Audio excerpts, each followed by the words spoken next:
اور اعمال کی بنا پر ہوتا ہے کہ یہاں کی اس کی پوجا کرتا ہے، وہاں اس کی پوجا کرتا ہے، یہاں ایک عقیدہ بولتا ہے، وہاں ایک عقیدہ بولتا ہے، یہاں عقیدہ عمل سب ایک ہوتا ہے، لیکن ایک انا جو شرک خفی جس کو کہا گیا ہے، وہ ایک انا کے لیے، وہ شرک خفی کے لیے کام کرتا ہے، وہ شرک خفی کے لیے کام کرنا، یہ جو ہے سو منافقت ہے، منافقت باطن، چھپی ہوئی منافقت، بہت ہی زیادہ شاطر لوگوں کی، ہوشیار لوگوں کی چھپی ہوئی منافقت۔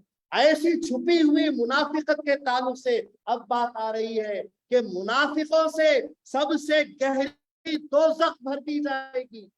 اب رسول پاک صلی اللہ علیہ وسلم فرما رہے ہیں گھٹنوں پہ ہاتھ مارتے ہوئے، اے میرے پیارے صحابہ سن لو کہ انہی 3 لوگوں سے سب سے پہلے دوزخ سلگائی جائے گی۔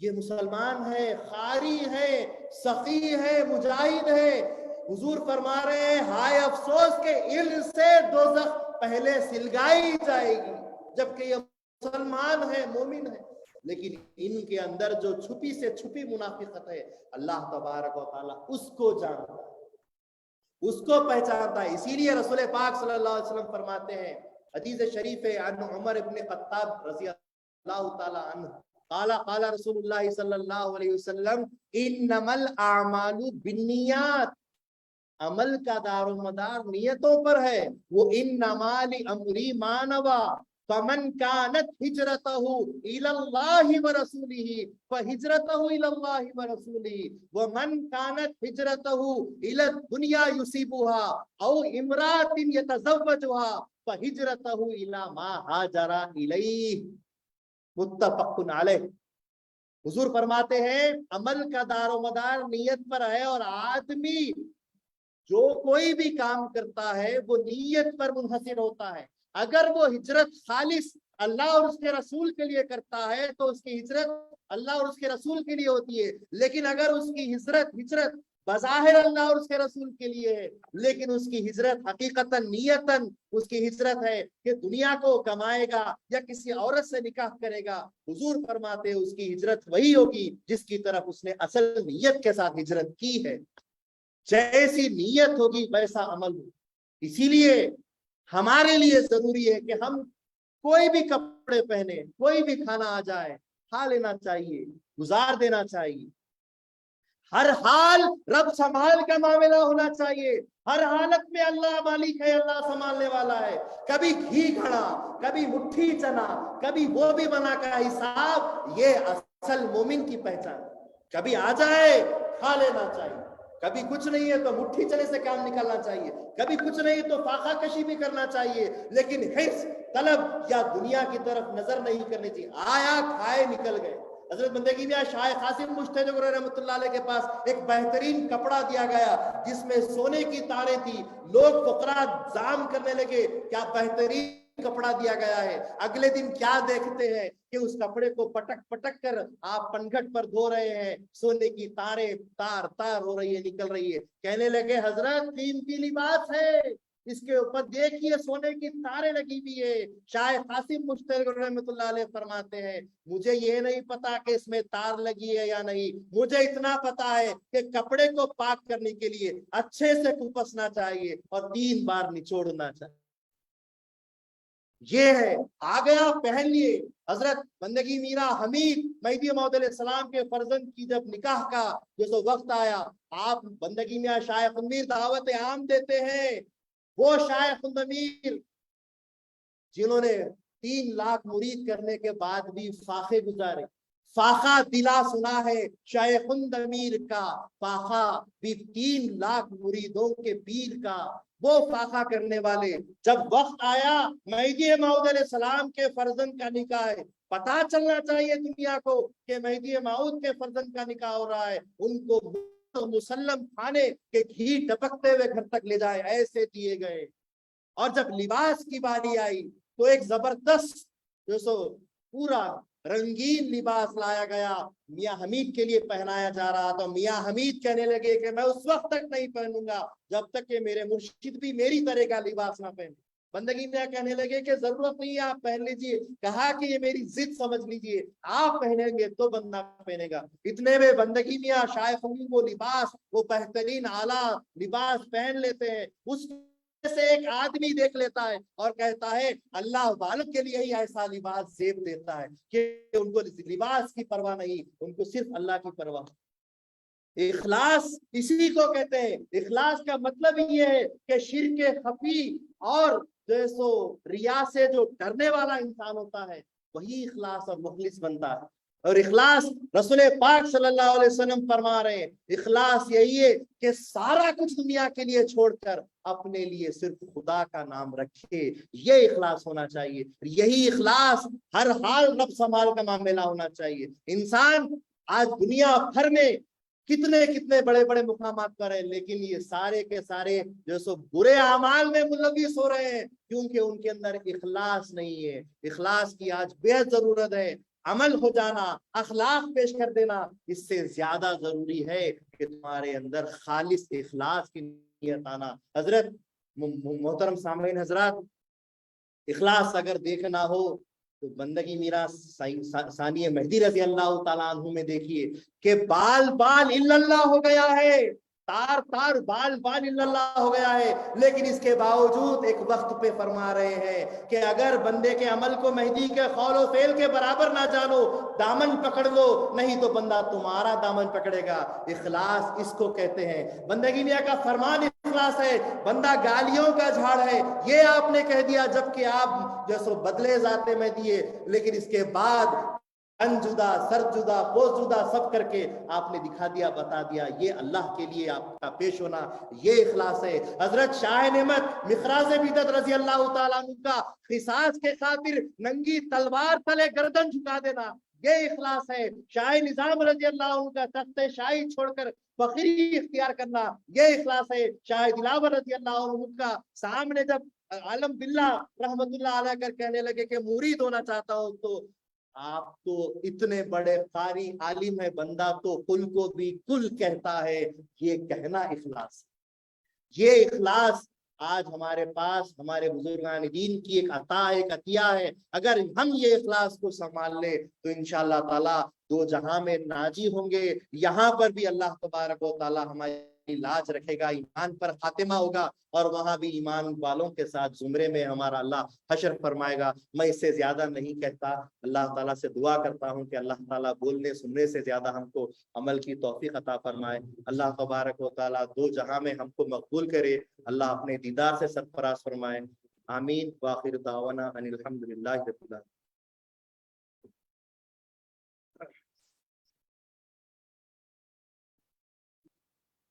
سبحان اللہ ماشاء اللہ. یہ تھے حضرت پیر و مرشد و مولانا ہمارے جناب سید نفیس اطہر میاں قمیری قبلہ صاحب اہل ہستیہ, جو آج کا ٹاپک اخلاق خاتم النبی صلی اللہ علیہ وسلم سماعت فرما رہے تھے. حضرت ہم معذرت چاہتے ہیں کہ لاسٹ سیشن ٹیکنیکل ایشوز کی وجہ سے ہم صحیح طریقے سے اس کو ختم نہیں کر پائے. اس کے لیے معذرت حضرت. جو ہے کمپیوٹر ہینگ ہو گیا تھا تو اس وجہ سے. چلیے حضرت اگر آپ کی اجازت ہے تو مقدس تسبیح دیں گے. تسبیح جی لا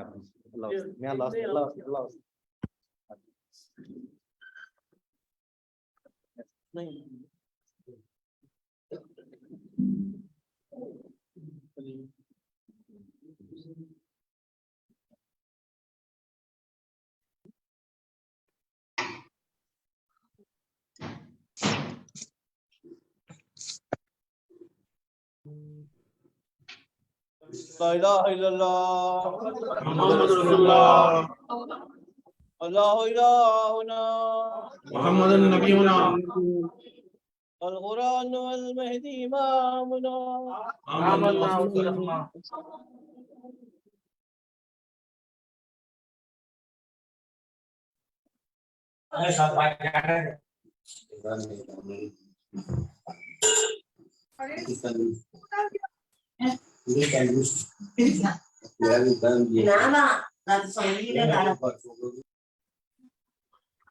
گروہ مطابع کینیڈا حضرت پیر و مرشد کا بہت بہت شکر گزار ہے کہ حضرت نے اپنا قیمتی وقت ہمیں دیا، اور گروہ مدینہ کینیڈا آپ سب کا شکر گزار ہے کہ آپ نے اپنا قیمتی وقت دیا اور بہت ہی نالجبل ٹاپک جو تھا آپ نے آج سماعت فرمایا حضرت کی طرف سے. انشاءاللہ تعالی گروہ مدینہ کینیڈا اپنا اگلا سیشن ہر اتوار کی طرح 85 ویکلی مدویہ سیشن اگلے سنڈے کو منعقد کرے گا. جزاک اللہ خیر. السلام علیکم ورحمۃ اللہ وبرکاتہ.